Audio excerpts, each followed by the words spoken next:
Welcome everybody to this latest in the University of Buckingham Fireside Virtual Great Minds, Great Lives talk. And what a great mind we have tonight in Yanis Varoufakis, who is going to be talking to us about a whole range of topics about economics and politics and life, and even maybe a bit of Wittgenstein thrown in.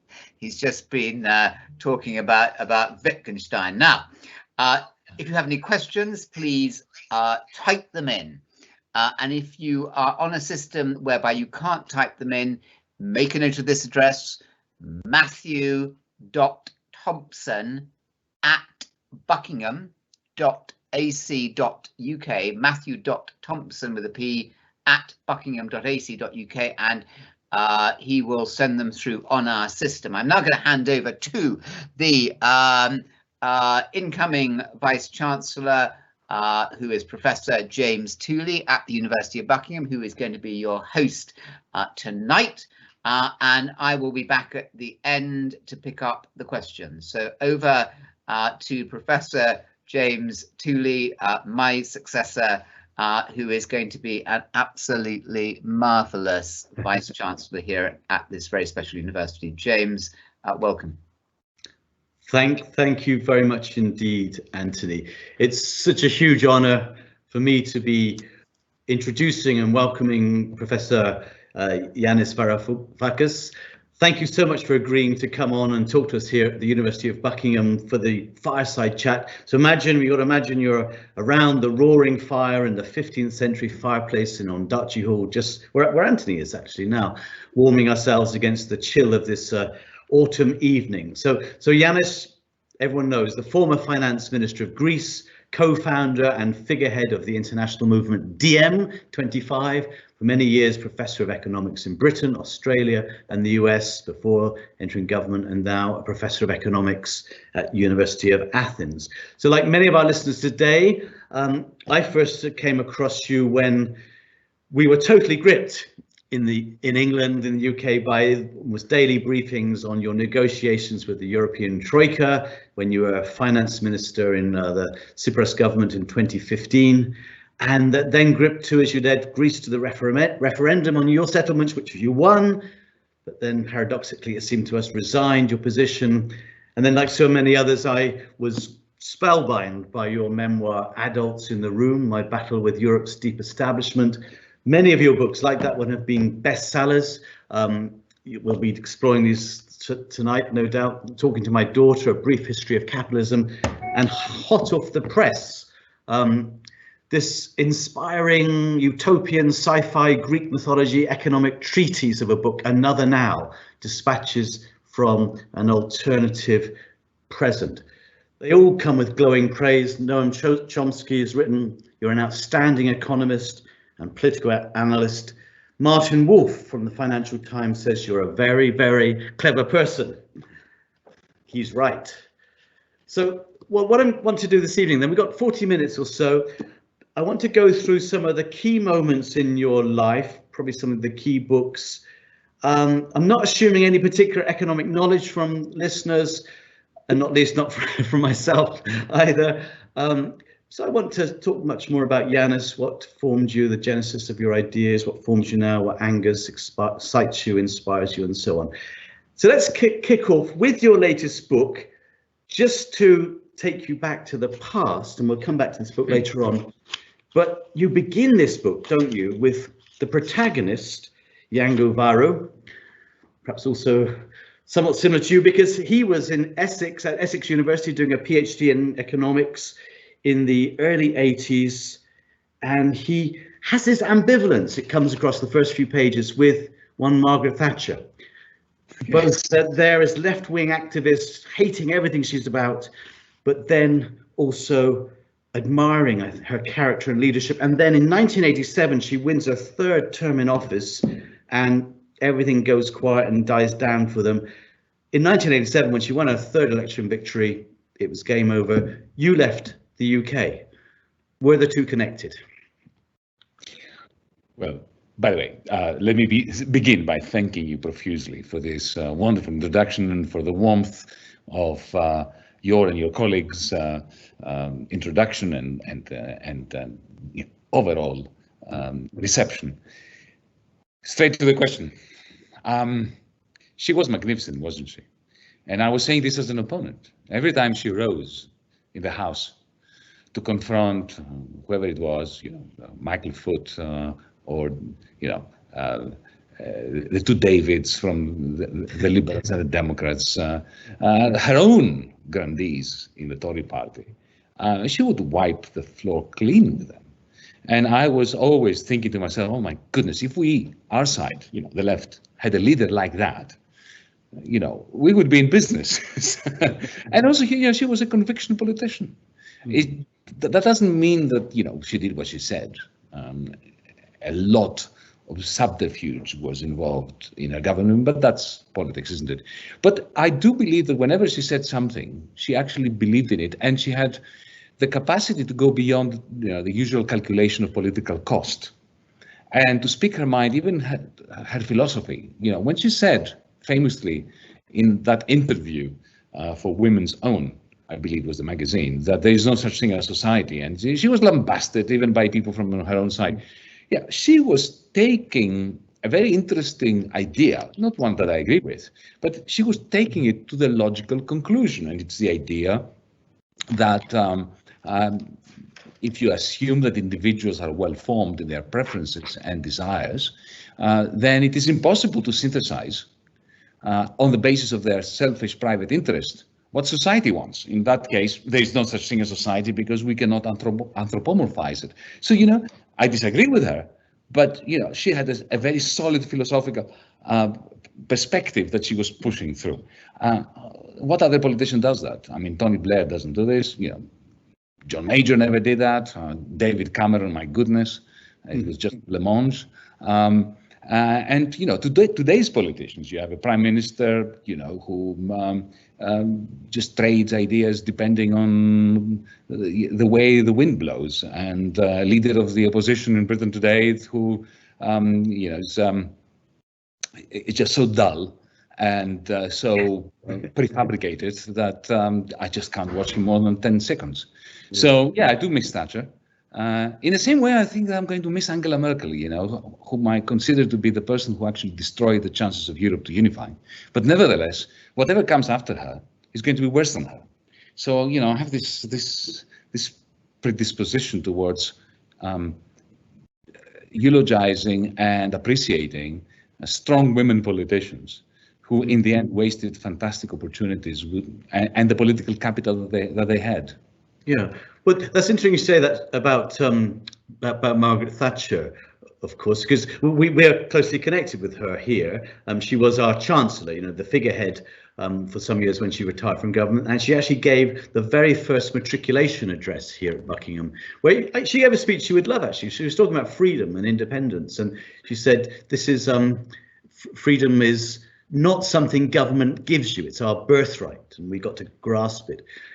So, we're great fans of hers here, as you are. But were your political ideas, how formed were they when you were there as a left-wing activist at Essex and so on? I mean, and did she help form them? I mean, did she push you in certain ways? Did you understand more about society through listening to her and so on?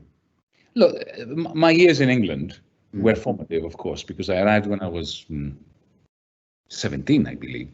But nevertheless, I was fully formed politically, not because I'm smart, but because I come from Greece, and Greece, the Greece I grew up in, was it was as if it was like a cauldron of politics that was helping all of us, my generation, develop politically very, very quickly. Because James, let me put it this way: imagine that when you are 6, right, the secret police break down the door in the middle of the night to abduct your father for political reasons. And then he disappears for a few weeks. And then after a while, you discover that your mother's brother has been arrested, tortured, and he's on death row. So, at that tender age of 6, 7, 8, 9, suddenly you start to ask questions, why is this happening? That's the beginning of politics. So by the time I came to Britain in September 1978, I believe it was, I was fully formed politically. Of course, Thatcherism, because you remember this was the beginning of the winter of discontent. Yes, so the winter of discontent followed by Thatcher's victory, general election victory, followed by everything that came after that, the failed monetarist experiment, the huge unemployment peak, the miners' strike, the Wapping dispute. Later on, through all this, the Big Bang in the City of London, all those things helped me develop, but I did come fully formed. If anything, however, I think that what Britain did was it allowed me to look much more kindly onto the arguments of my political opponents. It taught me how to be a liberal, not a liberal lefty, but a liberal, not in theory, but in practice. I recognize the strength of the arguments of the other side, and I've actually, I enjoyed a lot more arguing with libertarians and Thatcherites than with people from my own political background. I found that quite boring because, I knew what they were going to say. Yeah. I wasn't sure what, libertarians would say. Well, I suppose as a libertarian Thatcherite, I echo that. I find it very boring talking to libertarian Thatcherites sometimes, because you know what they're going to say. I mean, you mentioned your father there, and there's this very moving passage, isn't there, in your Adults in the Room, quite early on in the book there, where you talk about your father, Yorgos, that's his name, and how he, when you cited George because he anglicized George when he was in England. You could call him George. George, yes. I mean, before obviously you were thought of, and he's beaten up and put in prison for 4 months by the military for 4 years. Not 4 years. Yeah, sorry, 4 years for not denouncing communism. And there's some great lines there you put in there. I mean, how he said he wouldn't denounce Buddhism. He's not a Buddhist, but he wouldn't denounce Buddhism and so on. It's a very moving passage there. But so he really influenced you. I mean, tell me about your family influences there on your ideas. Oh, both my parents influenced me, my dad and my mum, as well as other people. It was a very interesting period back then in Greece. Look, my father influenced me because he came to Greece when he was in his early 20s from Egypt as a kind of UFO. That's what he called himself, because he grew up in Cairo, in Egypt. His father, interestingly, that's something I haven't written about. There was no reason I should, but maybe you'd be interested in that. Yes. He was a character, a cosmopolitan character of his era, of the 1920s and 30s. I recently discovered some of his letters in English, and he writes almost Shakespearean English. So his English was remarkably good, and I didn't even know that because he died when he was 8. And he was the head of Thomas Cook in Egypt. So he was organizing for, the English aristocracy, effectively, those Death on the Nile, tours, Hercule Poirot. Hercule Poirot, yes, I was going to say, yes. has marked in our memory and common understanding of that era. So it was an interesting background in which my father grew up. He grew up, his first language was French. He spoke English because that was the language of authority in Cairo. And he spoke Arabic, and of course he spoke Greek because of his father's native tongue. So he arrived in Greece as an English and French educated Greek expat of a great, a true liberal. And he landed in the middle of the worst polarization. It was the beginning of the Cold War. Yes. The Cold War did not begin in the streets of Berlin. It began in the streets of Athens in December 1944. And he tried to maintain a kind of equidistant attitude towards the two extremes, the communists on the one hand and the fascists on the other. There was very little in between at the time. and to the extent that because he was coming from a different place, a different planet as far as the natives were concerned, when he landed at Athens University, the School of Chemistry, that was a time, an interregnum, a kind of detente between the extreme right and the extreme left. And representatives from both sides came to him and said, would you be willing to serve as the leader of the students' union? Because both sides could accept him. So he said yes.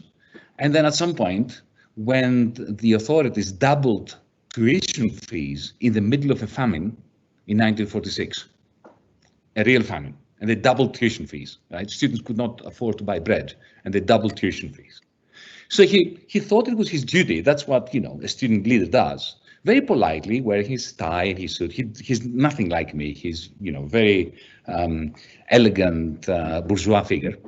So he went to the rector, to the person playing your role in the university, to complain, but very politely and so on.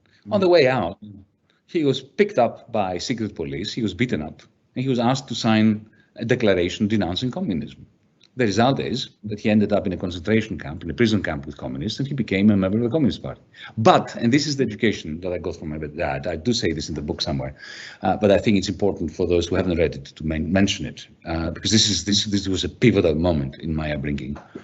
When he realized that I was becoming politicized, later on, I was 14, 15, something like that, and politicized on the left, on the Marxist left, he sat me down as a Marxist himself. He never abandoned his left-wing Marxist position. And he said, listen, Yanni, I need to tell you this.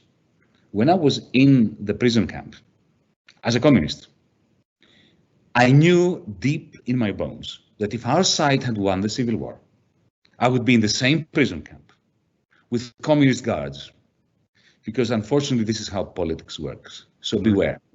And at that moment, and I tried, I think you can even see this in my latest book, Another Now.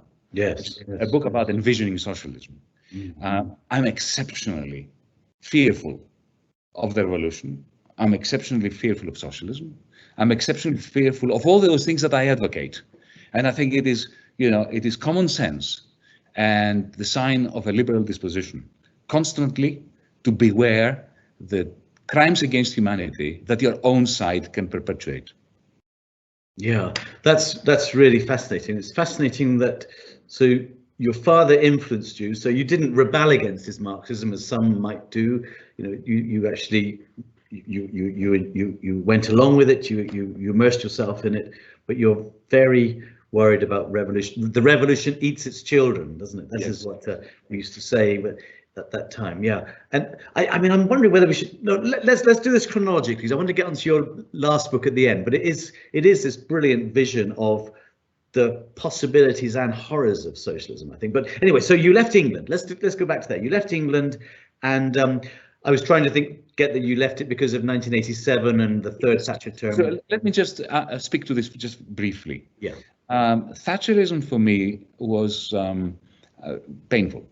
It was painful because of the divisions that it was causing within British society, and particularly because I loved university life. And since this is a university discussion, let's bring it onto an academic kind of terrain. Yeah. I got my first lectureship in 1984, I believe, at the University of East Anglia, and then after that, I moved around a little bit. But that period, I don't know whether you remember it, was an awful period. We had deep cuts in universities. Every year, a 10% cut in the budget of every university. I'm sorry, somebody's calling me, and do take it if it's urgent. No, I'm not taking anything. I thought that I had I switched off notifications. Anyway, I did, but it didn't work. So anyway, sorry about it. Being a young lecturer, I was very cheap for the university. And that was the time when you had vice chancellors and deans calling up tenured lecturers, professors, the oldies, who were expensive, pressurizing them in an inhuman way to resign, to take early retirement.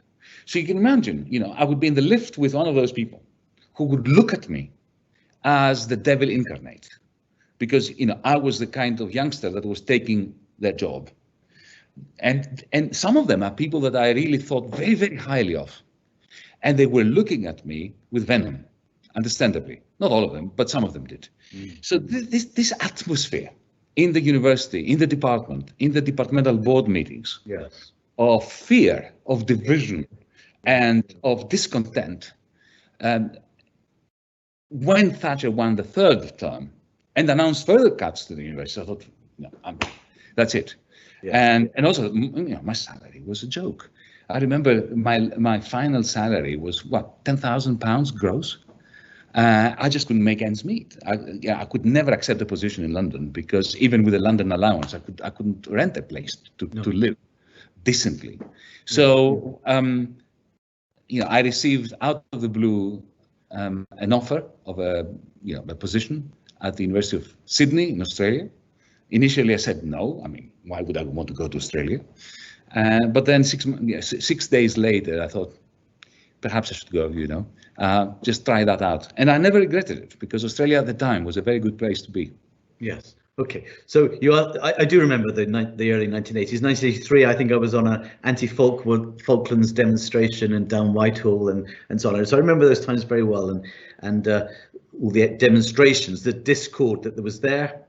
But also maybe progress too. But so you went to Australia. Maybe we won't talk about that too much, except again, you got disillusioned with a Conservative government, the Conservative with a small c, the John Howard government.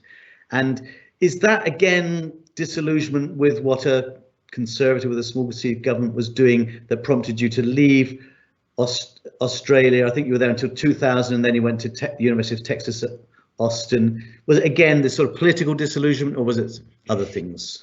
Look, politics is not enough to cause me to migrate. Politics, big picture politics.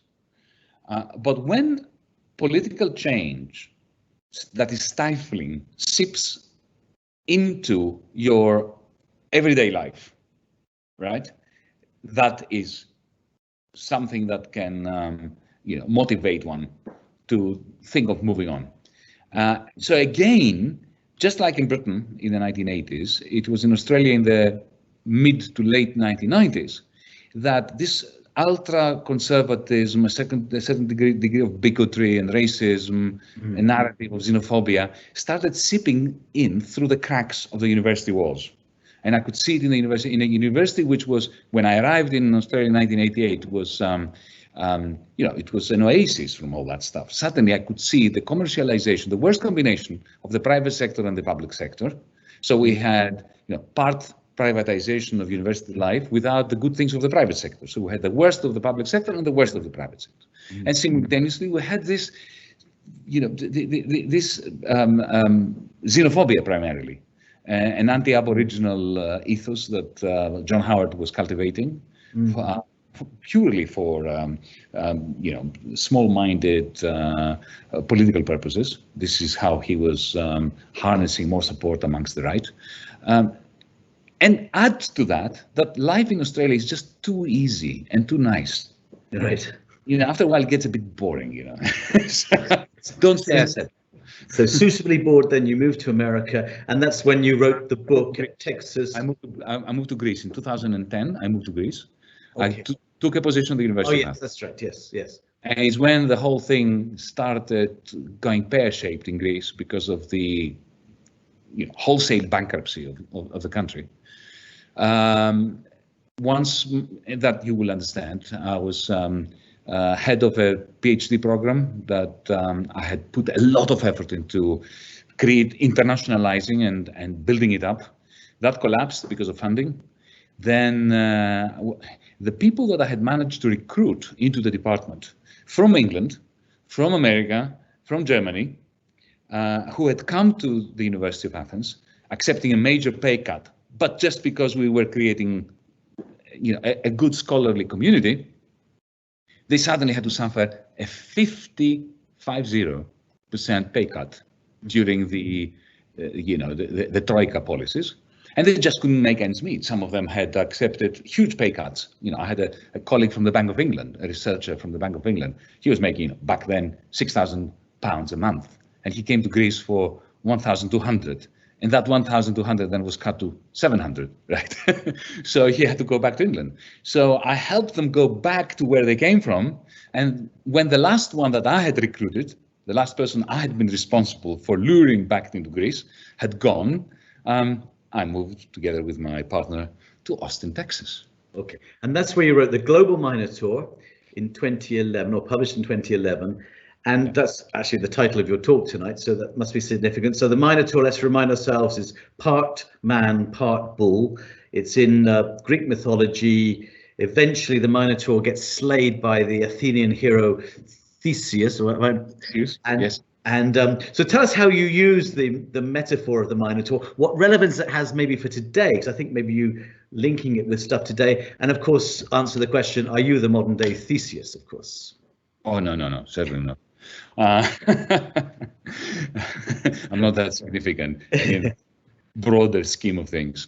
No, look, the reason why I wrote that book, you see, if you look at my research, speaking now as academics, there is a discontinuity in my work. Up until 2008, 2006, 2007, I was involved in totally esoteric mathematical modeling of things that have absolutely zero practical significance, but which are great fun to do.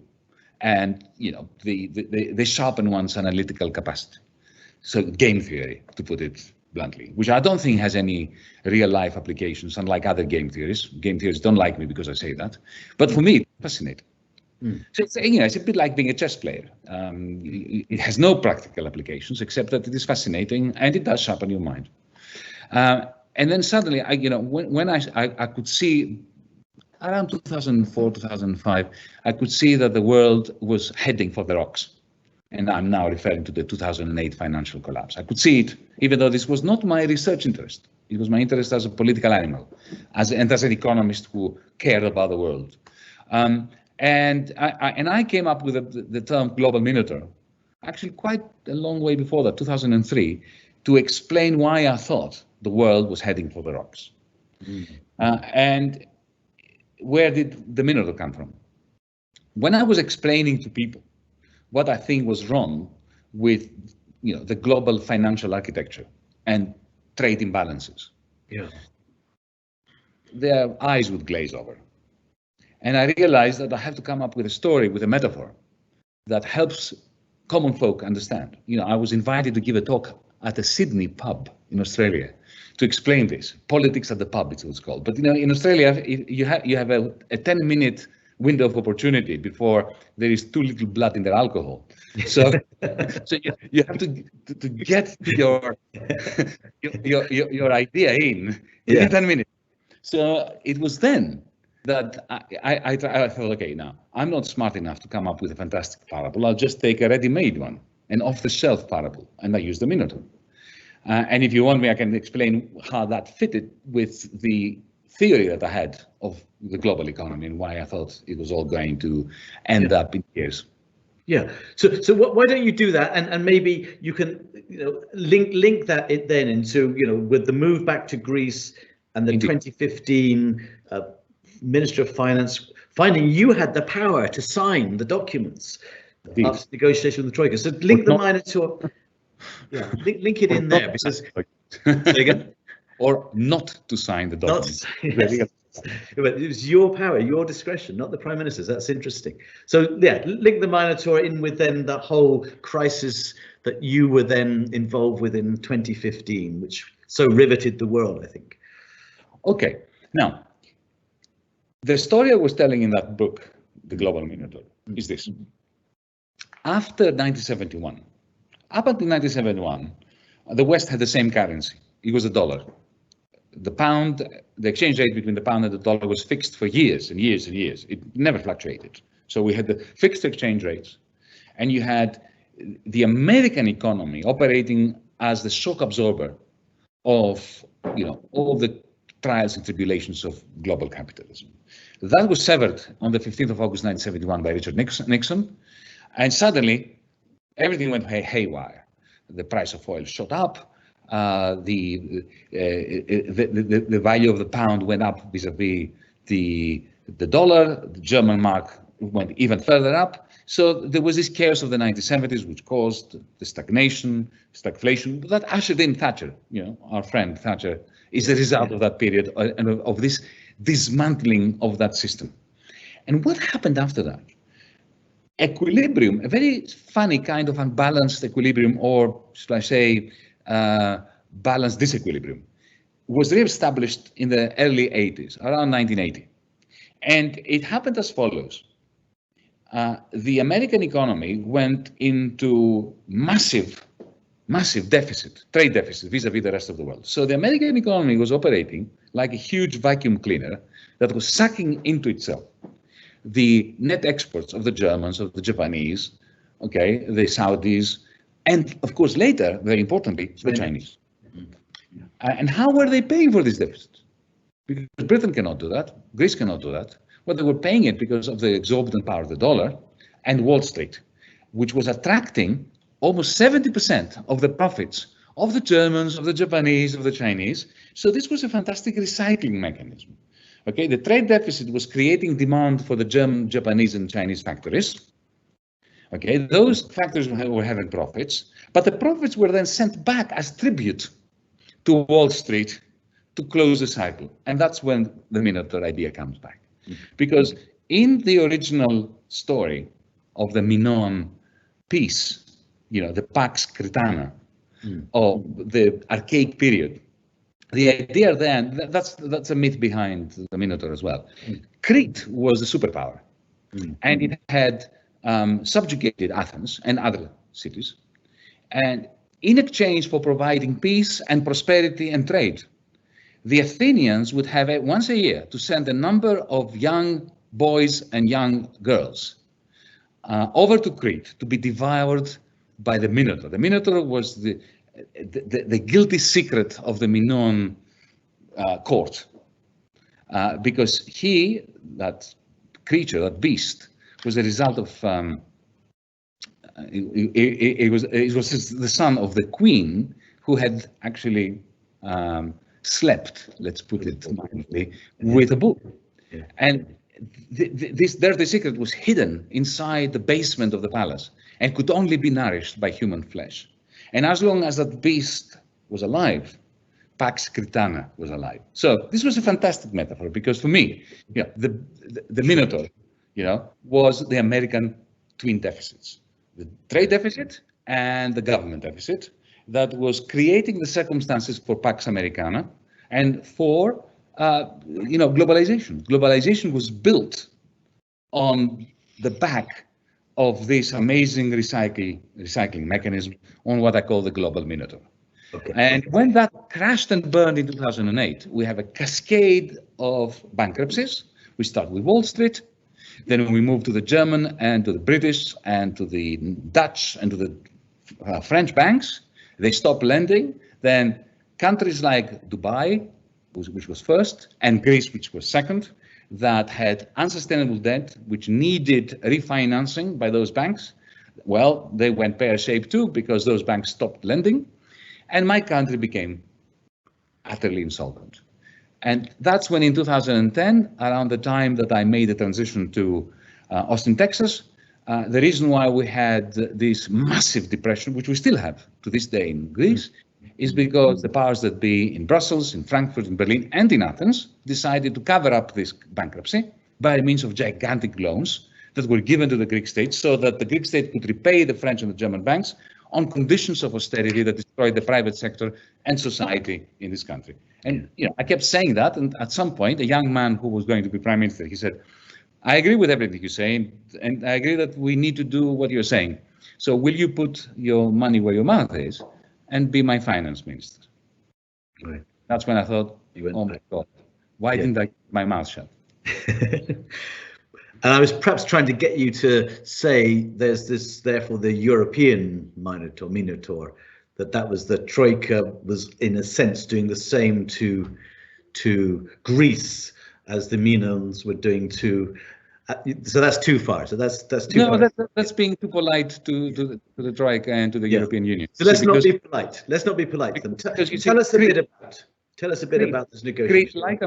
Crete, like America, we're providing a stable global environment, a Pax Cretana, a Pax Americana, an unbalanced growth, but nevertheless an environment in which countries like Germany, Japan, China could grow, Britain, and so on.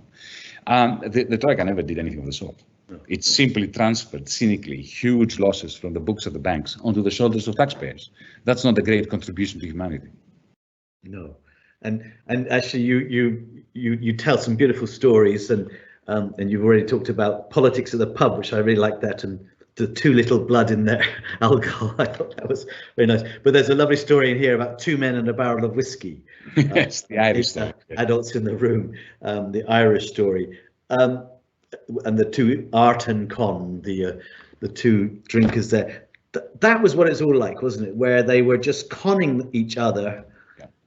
Everyone was conning each other. They were going to help Greece. They were conning each other. I think they were conning the public. Right. Okay. Okay. Yeah. The Greek oligarchy, the Greek government, wasn't being conned by anyone. They were in cahoots with the central bank, with Deutsche Bank, with Societe Generale. You see, there is another parable that I like to invoke only in order to deconstruct. It's a parable of Aesop's myth, the ant and the grasshopper, because this is how things have been portrayed in the European Union, that you have the ants of the north working away, parsimonious, Lutheran, Protestant, saving, and you have the grasshoppers of the south, singing and dancing in the sun, and just borrowing and borrowing and borrowing, and then winter comes and they perish, and they knock on the door of the ants and they ask for money. Now, the problem with huge lies is that they are founded on small truths. There are small truths in this story, but it's a big lie, because what really has been happening is that the ants of the north, the German workers, the Dutch workers, the people who are actually producing the stuff, were always being shortchanged, along with the ants of the south. There are people in this country and in Italy and in Spain who work really, really very hard. Mm-hmm. And they have always been shortchanged during the good times and during the bad times. And it is the oligarchy of the north and the oligarchy of the south that were always collaborating beautifully in order to ensure that the producers, the innovators, and the maintainers, both of the north and of the south, just keep them in luxury without them actually doing anything. Right. Okay. So I don't know how much you want to focus on all that the negotiations and but let's go to the referendum, of course, which a lot of us, libertarians, Thatcherites or whatever, we were really gunning for Greece to vote to get out of the euro. We thought this was the Grexit moment, and there was a certain disappointment amongst many of us from here that actually the people didn't vote to get out. Now, why didn't they vote to get out? Did. They voted 62% said no to the Troika. No to the Troika, but then to stay in the EU and the euro and. Look, hang on a second. You explain it to me. Explain it to me. Yeah. Look. Since I'm I'm addressing a British audience mostly. Yes. It is important to draw a line between Grexit and Brexit. Not the same story. And the difference is the currency. If you had the euro, if Tony Blair had his way, and he had convinced Gordon Brown, remember back in the 1990s, yes. That Britain should enter the euro, and you had entered the euro, there would have been no Brexit now. Or even if there was a Brexit, then there would be no European Union. The whole thing would have come down like a house of cards. Because you see, remember back in 1991 when my friend Norman Lamont was Chancellor of the Exchequer, and you got out of the European exchange rate mechanism. And that was a big trauma. The John Major government never recovered from that. Well, that was a walk in the park compared to leaving the euro.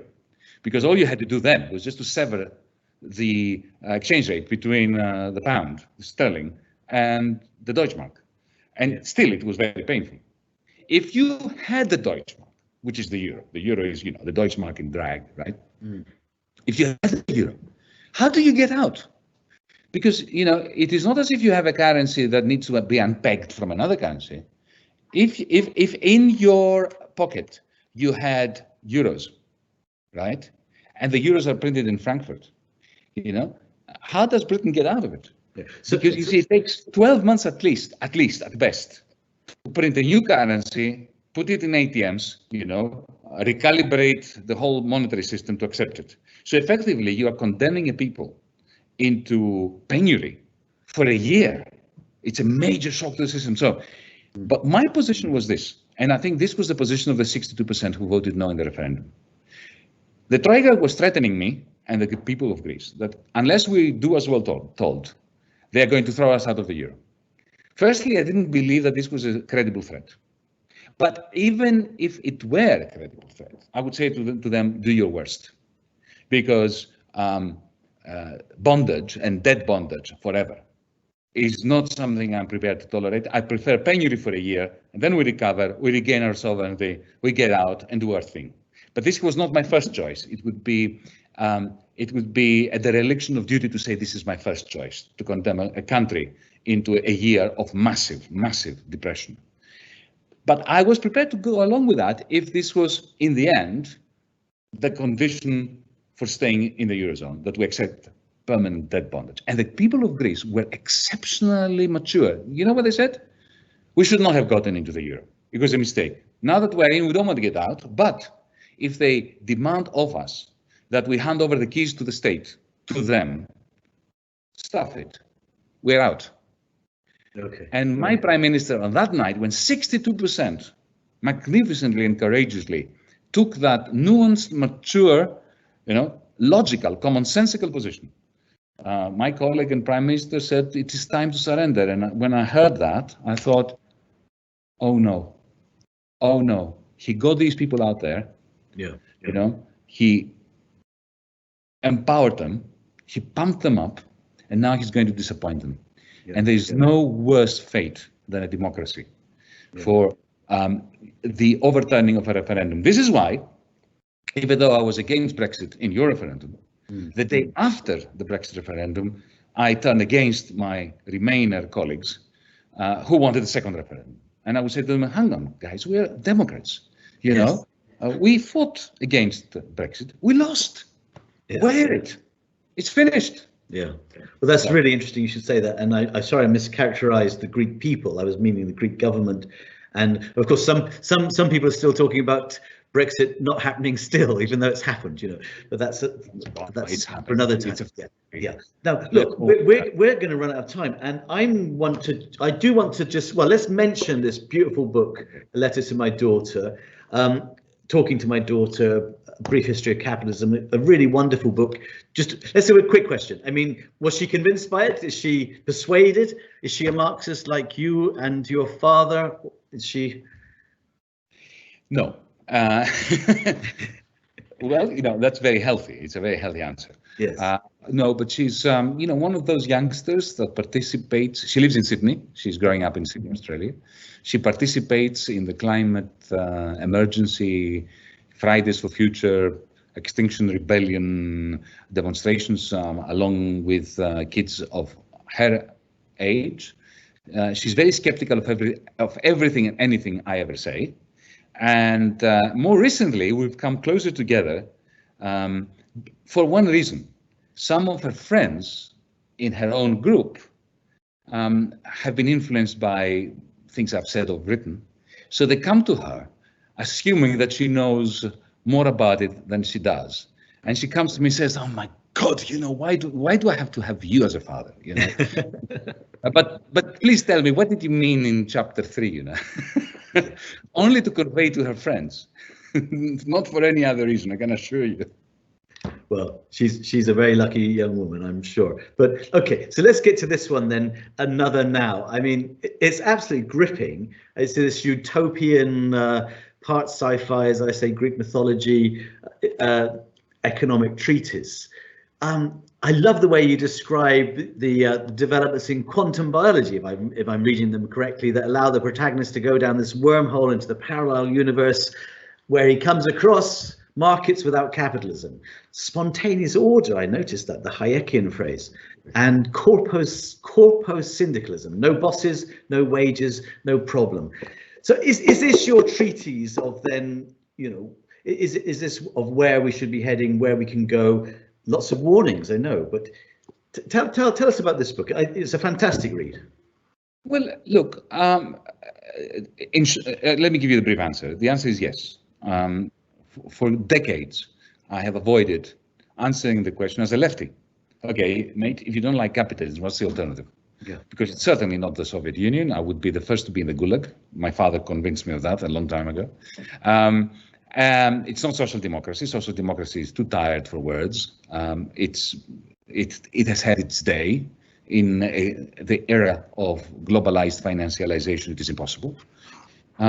Is it possible, however, to imagine a post-capitalist world which is liberal, where markets flourish, where there is genuine participatory democracy of an ancient Athenian style, not, in other words, completely embedded in the electoral process, which is very oligarchic, as we know, but also with sortition, with a jury system, a citizens' assembly kind of setup. At some point, I decided I'm going to try my hand at writing such a book. But if I was going to write an essay of what this market socialism, post-capitalism would look like, you know, I just couldn't bring myself to write this because I disagree with myself on a number of things, as you can see, since you've read the book. So I decided that the only way I could motivate myself and I could be honest to myself in writing, you know, a blueprint for how society could have been without labor markets and share markets, with profit sharing and one share, one vote, and without commercial banking, you know, but fully fledged market system, was if I had characters that represented different parts of me. So I have a neoliberal, libertarian economist, because, you know, I've been very much influenced by von Mises and Hayek, you know. I'm not great friends with Norman Lamont for no reason, right? I have a Marxist in me, a feminist in me. I have part of me who is a tech enthusiast, and also another part who is a technophobe. So I have these characters in there to represent the different sides of me, and I allow them to argue with one another about this now, the way we are, and also the other now, the way we could have been. And by letting them fight it out amongst themselves, I actually learned from them.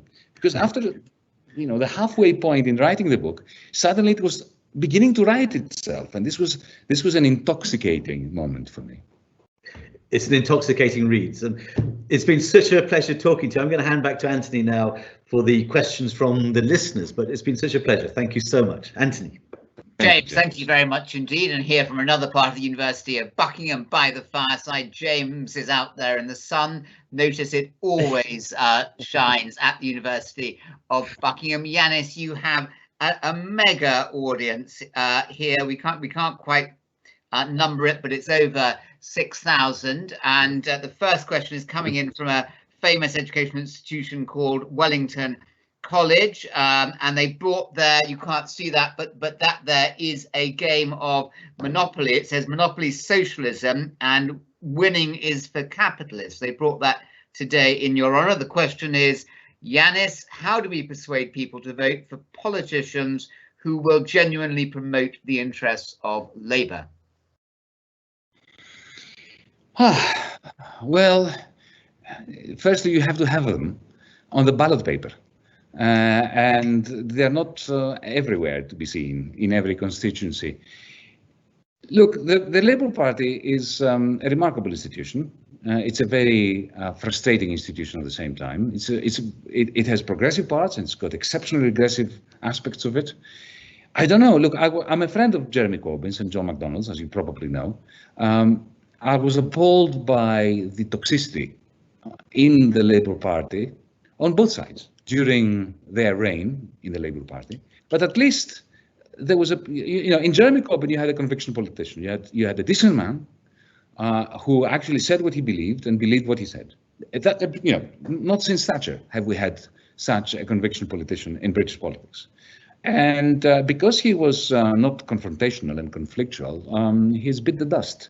And now what we have is a Labour Party which is no longer capable of articulating a radical position for Britain. And I think Britain needs a radical change in the same way that it probably needed it in 1979. It needs it now. It's not coming from this Conservative Party, and it's not coming from the Labour Party. So I don't have an answer to the question. I'm very sorry about that.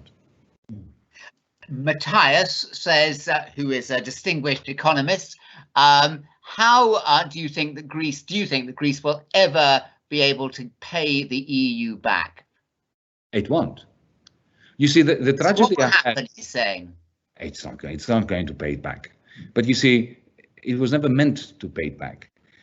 When James was asking me fleetingly about the negotiations that I was involved in with the European Union institutions and the International Monetary Fund, the sheer pain I was feeling during this period was due to a paradox. I was negotiating with creditors who didn't care about getting their money back. They cared about how to do other things, like how to, impose their will on the French government or maintain a semblance of discipline. But they were not interested in getting their money back because they knew they were never going to get their money back. The only way that they could get more of their money back would have been to agree with what I was proposing, because what I was proposing was, the standard practice that takes place in the City of London or Wall Street all the time, when you have an insolvent entity saying to their banker, listen, if you want to maximize how much money I pay you, we need to restructure my debt, and you have to, to become a partner in the enterprise of lifting up my boat. And they were simply not interested in that. They did not want to be seen to be negotiating with me. I was negotiating for the right to negotiate. So Greece is never going to pay its debts back. But this is part and parcel of how the European Union manages its crisis. They are using Greece's unpayable debt in order to maintain the debt bondage of the Greek political economy. Emmy says, what does it look like in practice, Yanis, to hold Marxism with libertarianism? You see, for me, the reason why I liked Marx was because he was a libertarian. He would be the first person to be in the Gulag too, in the Soviet Union. There's no doubt about that, right? Because if you read, I recently discovered a text in which he describes barracks communism as a place where everything is decided by a cabal of bureaucrats, including prices and quantities, and he describes this as a nightmare. And when he was asked what should happen with the state under communism, he said, well, I want the state to wither. So his critique of capitalism was that it was illiberal. So this is a liberal critique. Now, he's not responsible for his disciples, like Keynes. Poor Keynes was not responsible for the Keynesians that followed. No great thinkers are responsible for the people that usurp their thought in order to do exactly the opposite or terrible things with it. So I think that, for me, rediscovering liberalism in the context of fighting against authoritarianism. The authoritarianism of the state and the authoritarianism of big business. Because, if I don't know whether you've been to the campus of Google in California. I've been, right? Or, enter any Microsoft huge building. Do you realize that the moment you enter into one of those buildings, you exit the marketplace? There's no market in there. There is a Soviet Union in there. Gosplan. There are no trades. There is a hierarchy. There is the Stalin at the top. There is the Politburo, and there is even the Komsomol. They even sing the company song. They even have an aesthetic. You go into Google, they have an aesthetic, and everybody eulogizes Google. If you work for Google and you dare criticize Google, you are in serious trouble. There's a Google KGB, which is much smarter than the Soviet KGB, because they don't need to do anything to you. They just look at you as if you're a strange animal if you criticize the great company. So, for me, to be a genuine liberal, you need to resist hierarchies and authoritarianism, whether it comes from the state or whether it comes from corporations. There's a great 75-minute documentary about social media companies on Netflix at the moment, which people should see if you haven't already. Amelia says, why did Greece not increase the pension age? A bit niche, that question. We could. James, by the way, is laughing away as you're talking. Do go for that. Orleski is saying, coming back to why did you resign and Greece accept the debt. Do you want to take either of those? And then I think we'll move on to Greece.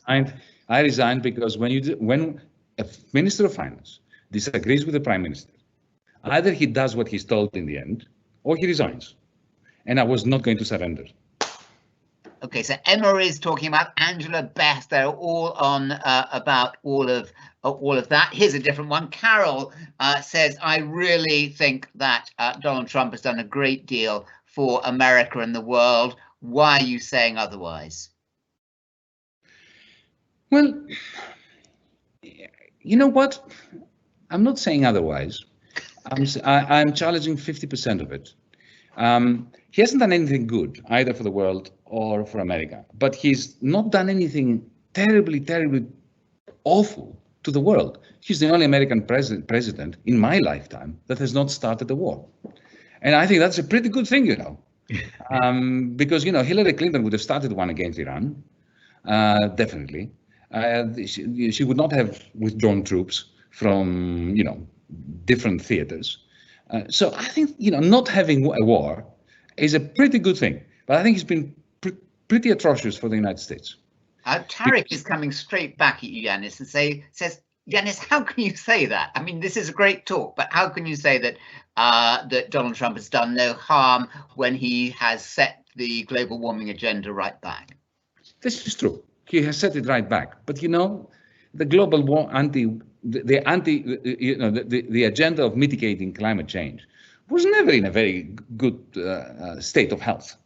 Look at what the previous administration was doing. Nothing.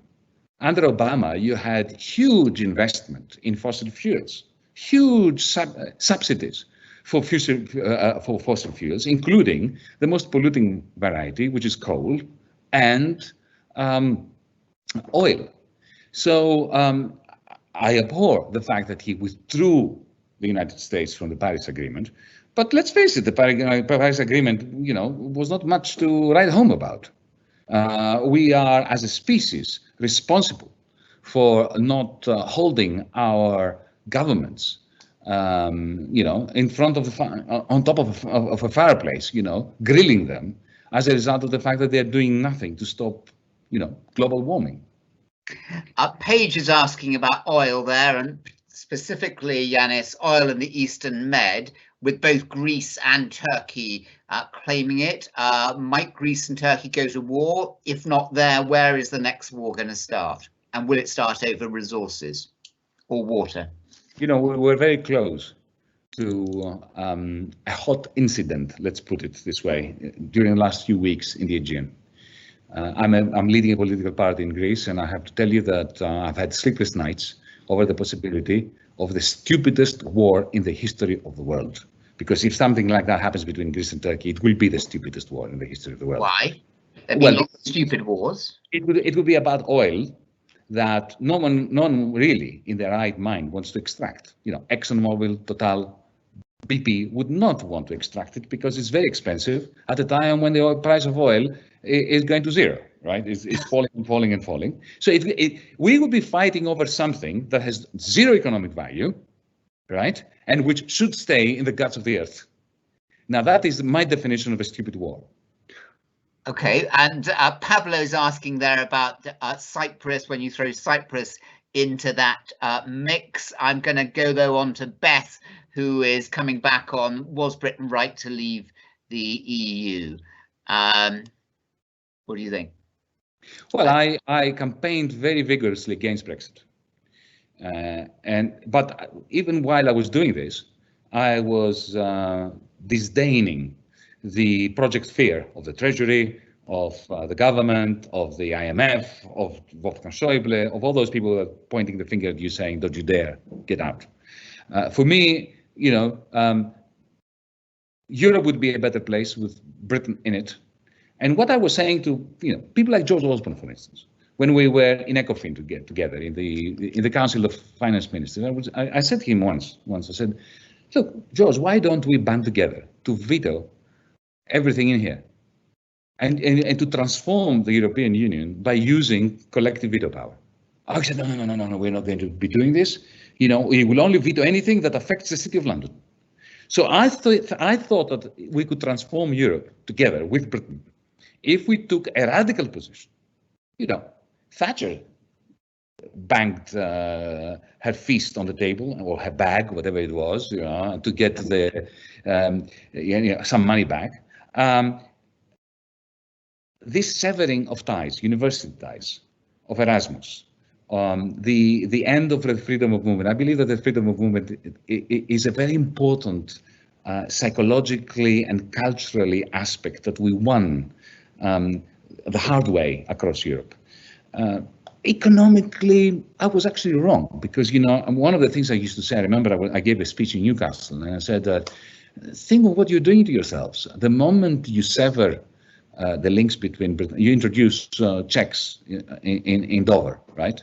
The supply chains of Nissan go, and then you're going to have mass layoffs in Newcastle.